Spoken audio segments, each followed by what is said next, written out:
बिहार विधानसभा चुनाव में जहां पर एनडीए की जीत का चर्चा हो रहा है, वहीं पर दूसरी तरफ बिहार में उन प्रत्याशियों की भी चर्चा हो रही है जिनका हार और जीत का जो मार्जिन था वह सबसे कम और सबसे ज्यादा रहा। सबसे ज्यादा उसकी चर्चा हो रही है जो मात्र 27 वोट से जीत और हार हुई है। मात्र 27 वोट, मतलब यह कि पहली बात तो जिनकी हार हुई है उनको तो वैसे भी नींद नहीं आएगी, लेकिन 27 वोट से हारने वाले प्रत्याशी की नींद भी हराम हो गई होगी। ऐसे 27 वोट से हारने वाले के प्रत्याशी के मन में एक टीस तो 5 साल कम से कम रह ही जाएगा कि काश मैं 27 वोट और पा जाता तो मेरी जीत हो जाती।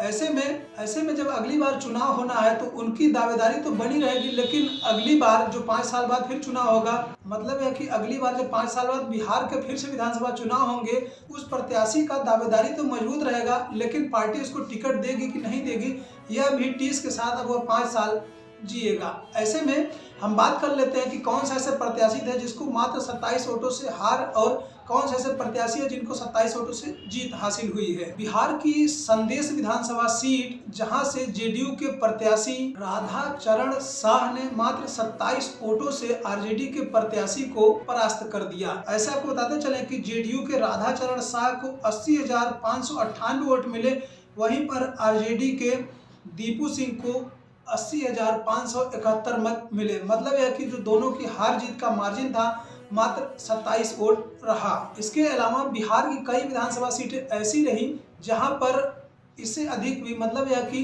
30 वोट, 95 वोट, 221 वोटों से हार जीत का भी निर्णय हुआ।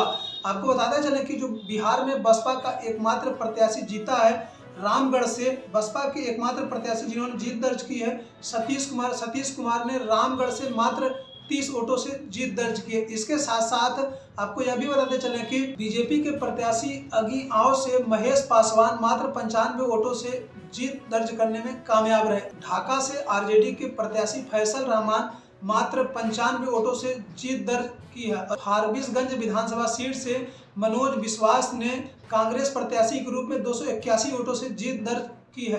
अगर हम बात करें कि सबसे अधिक मतों से कौन जीता है तो वह जेडीयू के प्रत्याशी जिन्होंने लगभग 70,000 अधिक मतों से जीत दर्ज की है। ऐसे आपको बता दें कि वह विधानसभा सीट है रुपौली विधानसभा सीट, और रुपौली विधानसभा सीट से कमला प्रसाद मंडल है जो जेडीयू के प्रत्याशी हैं, और जेडीयू के प्रत्याशी 73,572 वोटों से जीत दर्ज की है। ऐसे आप सभी लोग क्या सोचते हैं कि बिहार में जिस प्रकार से सबसे कम मार्जिन से और सबसे अधिक मार्जिन से हार जीत हुई है, जो कम मार्जिन से 27 वोटों से 30 वोट से हार जीत हुई है, क्या प्रत्याशी में कुछ कमी रह गई जो प्रचार नहीं कर पाया, कोई और कारण है? आप लोग कमेंट के माध्यम से अपना सुझाव हमें जरूर बताएं। आप सभी का शुक्रिया।